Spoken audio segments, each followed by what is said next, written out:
the U.S. where rabies really gets, and then maybe you start out small. You're like a local pastor, and then somebody comes, they get rabies, and you pray for them. They get healed. Word gets out there. That's right. You probably don't, you probably got enough on your plate, as it is. Right. But like, hey, can you, I got this person, that person.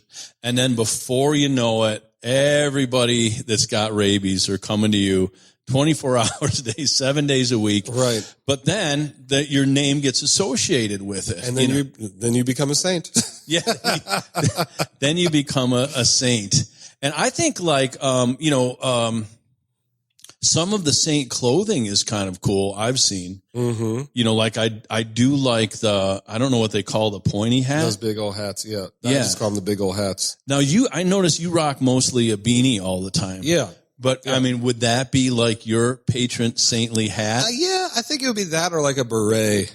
Oh, yeah. You know what I mean? Like, I've really been wanting to wear a beret lately anyway. So like, if I could just make an excuse and just be like, oh, I'm wearing this because it's saintly, Yes. So yeah, that's what I'd probably go for. I think a beret I think you could totally rock that. Yeah. What if you had the rest of the Morningstar band and like your beret was just like a different color, but they all had berets? Oh, that would be awesome. That would be totally awesome. We'd look amazing too. I mean, it would really work. I think it would be really great. Ladies and gentlemen, please send any berets. Yes, if you have a beret, I will take it. www.DaveVallier wants berets at Morningstar.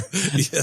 So tell me so you're in a position where you're really gearing up for school this year with Morningstar. And I feel like, sometimes you say the stuff because, you get excited about what you're doing, but I honestly believe this is one of the most incredible times in the school of worship and worship in general that I have ever seen. Yeah, it's really cool. I mean, the team that we have formed just in our faculty within the worship school, in my opinion, is my dream team. So I'm having a blast. Not only are they my friends, but they're really passionate about what they're doing, and they are really good at what they do. So they're young. They are really able to contribute to what these kids are wanting to learn.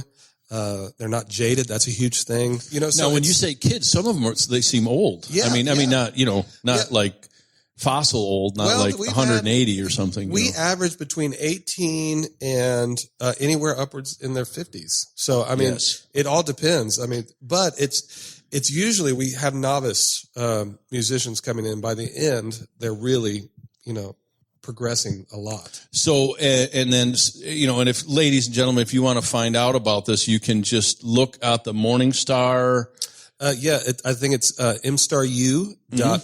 mstaru.org. Find out all about it. Yeah. You can come be a part if you're, and then you can push the envelope. Maybe you're like 17 and a half. That's what I was when I moved here. Is that right? Yes. Or you could be like 59 and 3/4 or something. Yeah. Yeah, as long as you have a shred of talent that we could see, I mean, we're good with it. And have the ability to wear a beret. Exactly. If you cannot wear a beret, please do not come to our school. Yeah, or if you can't pull it off.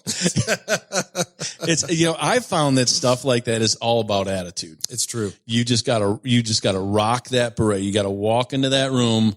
It's like the confidence. It's all about the confidence. Yeah. Yep. So, and I feel like, but just listening and watching the worship, because I mean, it is an amazing thing to kind of lead people into worship. We've talked about this before. We've heard people say like, "Oh, there's worship leaders not in the Bible," and right. Man, I don't know. Like I'm teaching an online class this week, and I'm actually going to address that whole worship leader's not in the Bible, because I want to be like, well, neither is a dentist, neither is a chiropractor, which I understand some people say that's demonic, which you're crazy. Is it demonic? No, is it like not, a yoga? It is not. No, come on. I mean, if you think it is, come talk to me, cast the demon out, whatever. Mm-hmm. But like, I've gone to a chiropractor before, and it's been significant life changing. Yeah, I went to a chiropractor once and realized the reason I felt like a sharp pain in my side for 2 years is because my ribs were out of place, and they fixed it right there. So if that's demonic, I mean, I got some questions. But anyway, all that to say is, when people say worship leaders aren't in the Bible, I'm like, it doesn't matter. But leaders are in the Bible. Worship is in the Bible. Why can't you combine the two and have people, Don't get me started on that. Well, no, because there's something, and I get it when people say, "Hey, I just want to stay at home. me and Jesus, kind of written everybody off. You can't get that incredible feeling of corporate worship where the presence of God comes down. And man, I just love that. And, someone has taken the time to think through the songs and prepare the music. And not only that, but they're encouraging you with their words and their actions. And that's beautiful. They're curating a experience to draw people into God. What is wrong with that? Absolutely nothing. I think sometimes the way people have viewed that whole worship leader thing is a dependent kind of thing. We've got to change our view. To me, I view it as there's a worship leader, worship team, but you're inviting the whole church to be the worship team and worship leader. So it's no longer just like this us and them. It's just an us kind of thing, And once we look at it in a different way, I think our perspective can change.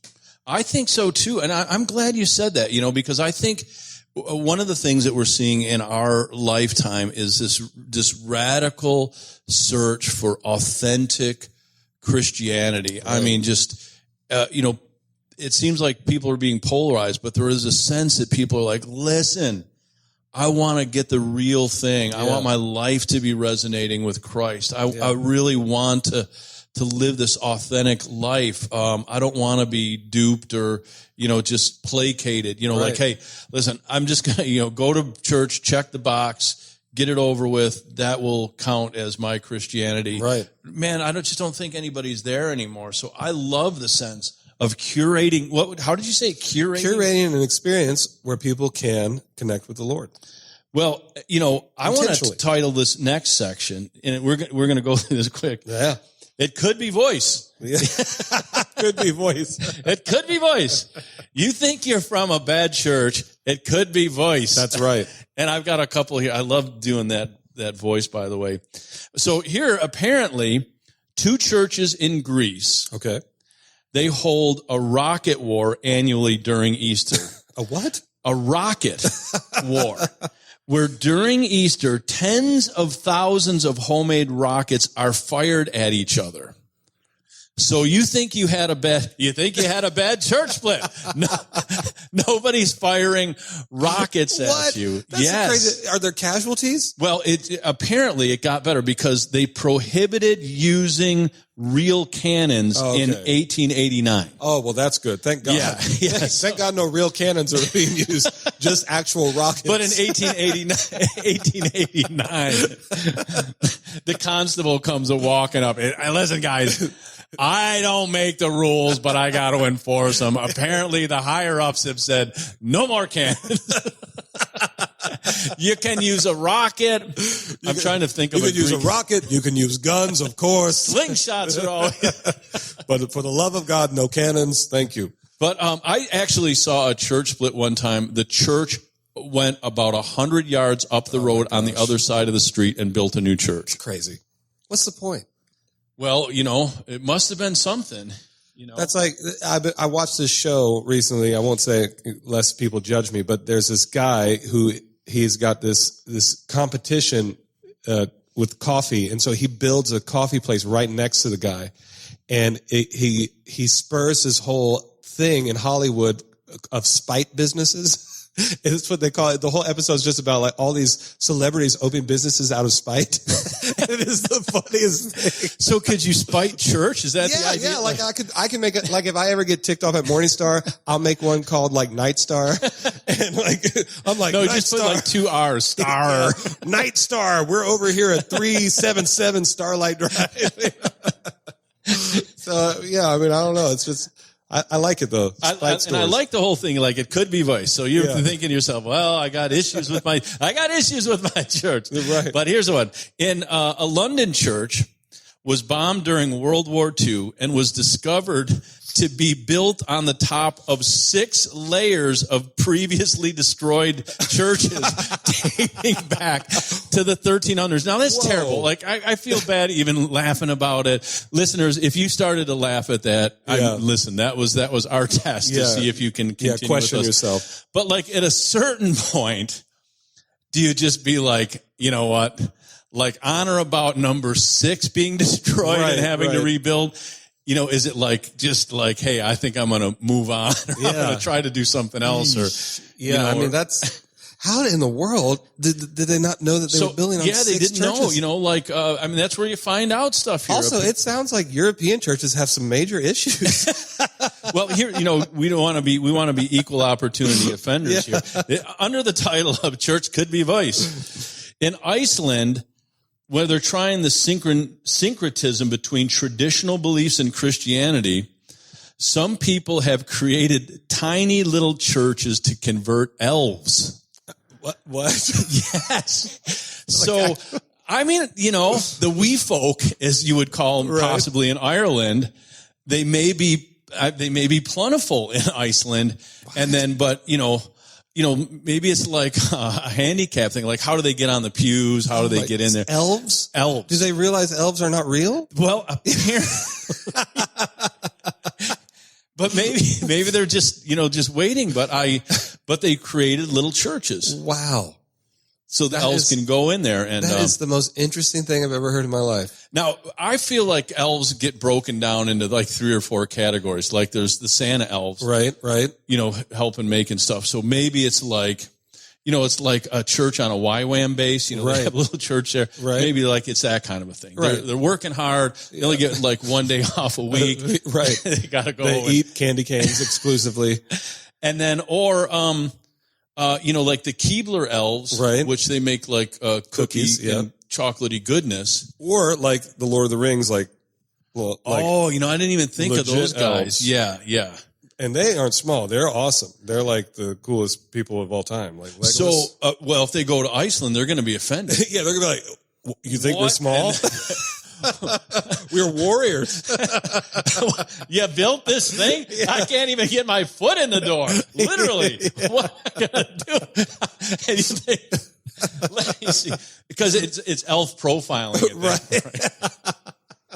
But, I think I'm trying to spin something good on it. Maybe they're trying to I don't know if there's anything you could spin on it besides wow, what do you think? Somebody was just having a good time or was drunk and was like, we're going to make churches for elves.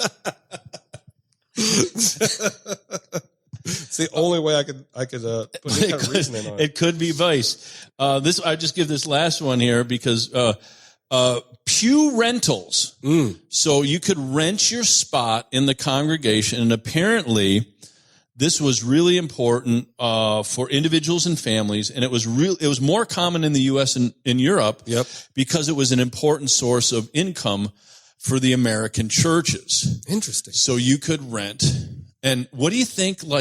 We could bring this up to Rick. You could rent a spot here I'm just trying to say it, and I feel like I hear thunder happening in the background. What in the world? Well, can I tell you, I remember in my old home church, we had pews. We had pews for the majority of my time there until the very end when we decided to become modern and get chairs. But we had pews, and my family, they knew this is the Vallier pew. It was to the left. It was to the left, kind of catty-cornered from the stage, and the people knew no one goes here because this is the Vallier pew. Now we didn't pay for it. Oh, but we had our pew, and if there were visitors that came in, we eyeballed them and we're like, get out of our pew. What are you doing? Now, would other people be the same way? The Smiths were here, the Johnsons were there. We all had our spots, and don't anybody touch them, And so it was. And were there some that had little cushions that they left there? Yes, they would have little cushions. They'd have their little brochures. They'd leave their Bibles. It was just their permanent spot for their Bible. You know what I mean? They were I'm just going to be honest. To me, I even thought some of their butt cheeks would get engraved in the pews just because they were just there and you just knew it was you'd sit down and it just wouldn't work. But if you leave your Bible at church, that's proof positive. Oh, yeah. You know what I mean? Because the pastor couldn't come around and go, hey, so Billy, you been reading your Bible much? Right. No, it's right over here. Exactly. That's kind of like those churches that used to have this is how much everyone gave and would lie out the families. The Valliers gave $50. They put it right up on the front. Oh, that was a Southern thing, man. And you looked on the board and you knew how much was given last week, who gave it. It was intense. We'd all judge each other I see, yeah. Yeah, now this is a big confession for me. So listeners, don't hate, don't judge. When we were little kids, we would go to Catholic church, right. And then, you'd get money to give, the little envelope, and the majority of the money may or may not have made it to the thing. Yeah.